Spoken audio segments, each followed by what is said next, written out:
Et bah bonjour à tous mes petits belles, j'espère que vous allez bien, en tout cas moi ça super et soyez bienvenue pour une toute nouvelle vidéo. Donc le 4 mai prochain je vais faire un marathon à Annecy et comme vous avez pu voir au titre de la vidéo, dans ces vidéos je vais vous parler de ma préparation pour un marathon. Donc dans ces vidéos je vais vous parler de comment je fais pour me préparer pour un marathon et je vais vous présenter mon programme d'entraînement. Donc pour commencer, avant de commencer mon programme d'entraînement, je vais calculer ma VMA. Alors qu'est-ce que c'est la VMA?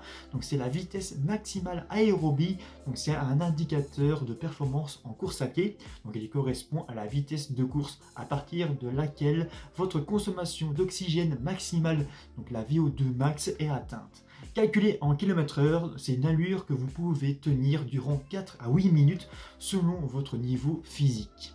Donc attention à ne pas confondre la VMA avec la vitesse maximale brute, donc qui est la vitesse maximale que vous pouvez atteindre en sprintant pendant quelques secondes. Donc par exemple, si votre VMA est de 15 km/h, votre vitesse maximale brute peut être de 22 km/h.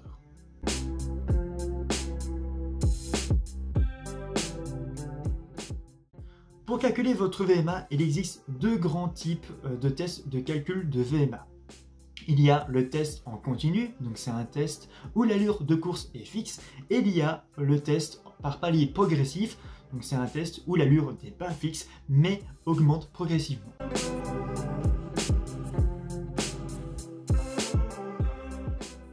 Donc le test de VMA en continu sont des tests qui demandent de parcourir la plus grande distance dans un temps imparti en maintenant une allure de course fixe durant toute l'épreuve. Réalisée le plus souvent sur une piste d'athlétisme, cette méthode de calcul de la VMA est composée de deux tests principaux, le test Cooper et le test demi-Cooper. Alors il y a aussi un troisième test, le test d'Astran, qui est fondé sur des éléments statistiques, mais qui n'offre pas l'estimation de VMA la plus précise. Ces tests pour calculer la VMA nécessitent un échauffement d'environ 15 à 20 minutes pour élever suffisamment la fréquence cardiaque et courir efficacement durant le temps donné. Il se termine par un retour au calme via un footing de 10 à 15 minutes.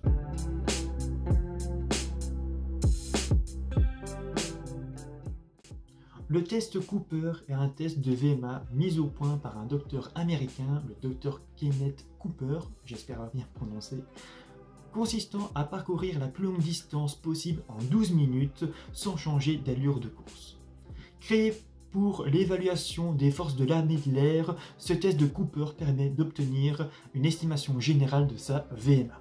La formule de calcul de VMA du test Cooper est simple, c'est votre distance parcourue en 12 minutes divisé par 2 pour avoir un calcul de VMA sur 6 minutes et multiplié par 10 pour avoir un résultat en km/h. Par exemple, si vous avez couru 3 km en 12 minutes, le calcul de votre VMA est 3 divisé par 2, donc qui est égal à 1,5, fois 10, soit 15 km/h. L'inconvénient principal du test Cooper est qu'il est très difficile à tenir. La plupart des gens ne pouvant tenir le rythme et l'allure fixe que sur 4 à 8 minutes, donc la durée moyenne à tenir pour évaluer la VMA. Par conséquent, ce test est de moins en moins utilisé, notamment au profit du test demi-Cooper.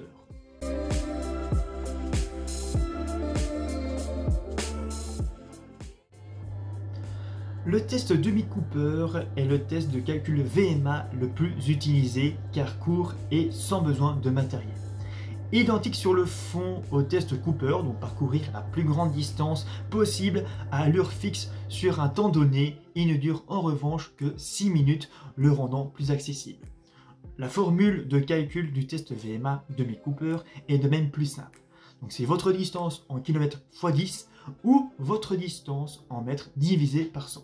Par exemple, pour une distance de 1,7 km parcouru en 6 minutes, votre VMA est de 17 km/h.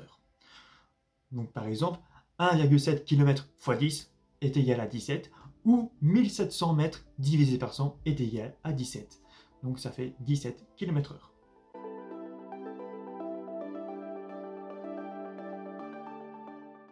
Donc les tests de VMA par palier progressif sont des tests où la vitesse d'allure augmente progressivement jusqu'à ce que le coureur ne puisse plus tenir le rythme. Plus précis dans leur fonctionnement, utilisant des signaux sonores, ces tests VMA par palier sont plus fiables que les tests en continu car la précision d'exécution est supérieure. Ils sont d'ailleurs aussi utilisés en natation et en cyclisme. Réalisés sur piste athlétique, en club ou en individuel, il existe deux tests principaux par palier, le test Van Meuval et le test Luc Léger. A l'inverse du test VMA en continu, ces tests ne nécessitent pas un gros échauffement.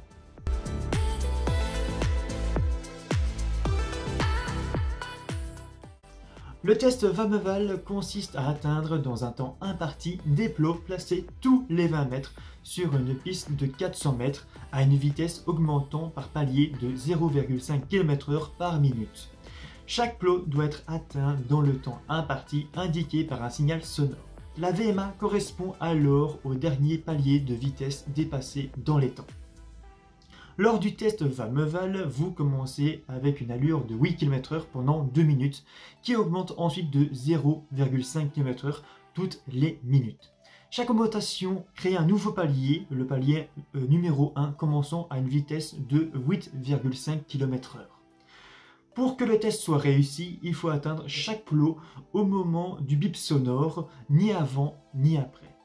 Le test par palier Van Meuval s'arrête lorsque vous ne tenez plus la cadence et terminez à plus de 2 mètres du plot à atteindre. Donc par exemple, au moment de l'arrêt du test, si vous avez dépassé le palier 12 dans le temps imparti, mais avez échoué à atteindre un plot au palier suivant, votre VMA sera de 14 km/h, car 8 km/h au départ plus 6 km/h au palier 12, donc c'est égal à 14 km/h.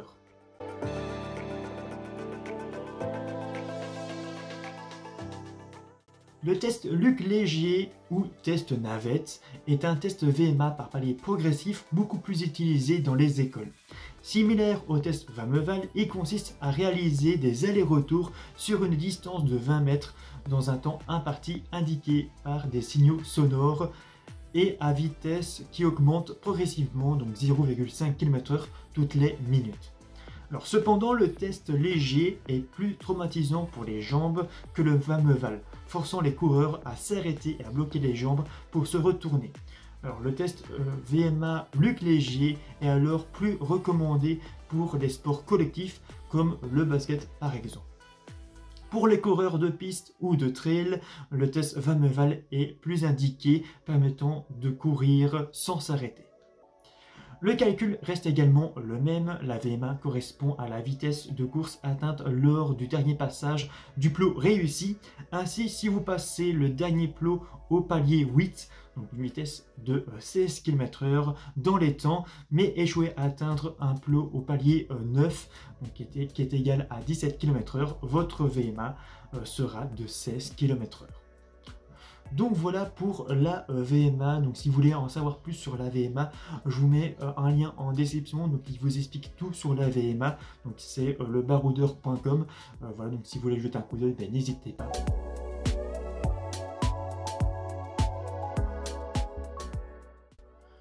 Donc maintenant je vais vous présenter mon plan d'entraînement pour faire un marathon, donc que voici. Donc évidemment je vous mettrai des photos dans la vidéo pour montrer au mieux mon plan d'entraînement, parce que là voilà, avec la lumière on ne voit pas grand chose. Voilà, donc c'est un plan d'entraînement qui a été fait avec Sapotec, donc c'est un magazine trimestriel créé en 2007 en Belgique. Donc d'ailleurs j'ai déjà utilisé ce plan d'entraînement pour mon marathon des vins du Jura que j'ai fait en octobre dernier.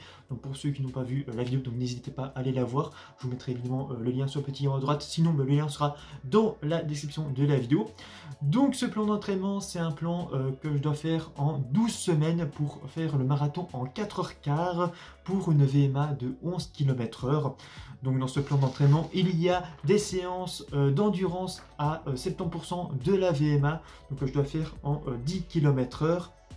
Ensuite, il y a des intervalles, donc par exemple des 7 fois 700 mètres que je dois faire à 100% de ma VMA, donc soit à 15 km/h.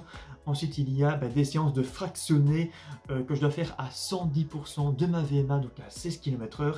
Et enfin, il y a des sorties longues donc, qui se font logiquement tous les dimanches, que je dois faire à 80-85% de ma VMA, donc soit à 12-13 km/h, dont un semi-marathon que je dois faire à plus ou moins à la moitié de mon programme. Donc voilà, je vous remontre mon plan d'entraînement. Donc voici, donc j'espère que voilà, vous avez appris sur mon plan d'entraînement. Donc si vous avez des questions, n'hésitez pas à les dire, à les poser dans les commentaires de ces vidéos, je vous répondrai le plus rapidement possible. Et vous pouvez aussi me contacter via mes réseaux sociaux, soit par Instagram ou alors par Discord. Donc tout ça est en description et je vous répondrai évidemment le plus rapidement possible. Donc c'est la fin de ces vidéos, donc j'espère que vous avez appris pour ma préparation pour un marathon. Donc si vous avez aimé la vidéo, n'oubliez pas de liker la vidéo, de la partager et de vous abonner si vous avez envie. Donc moi je vous dis à la prochaine pour une prochaine vidéo, d'ici là portez-vous bien et ciao à tous.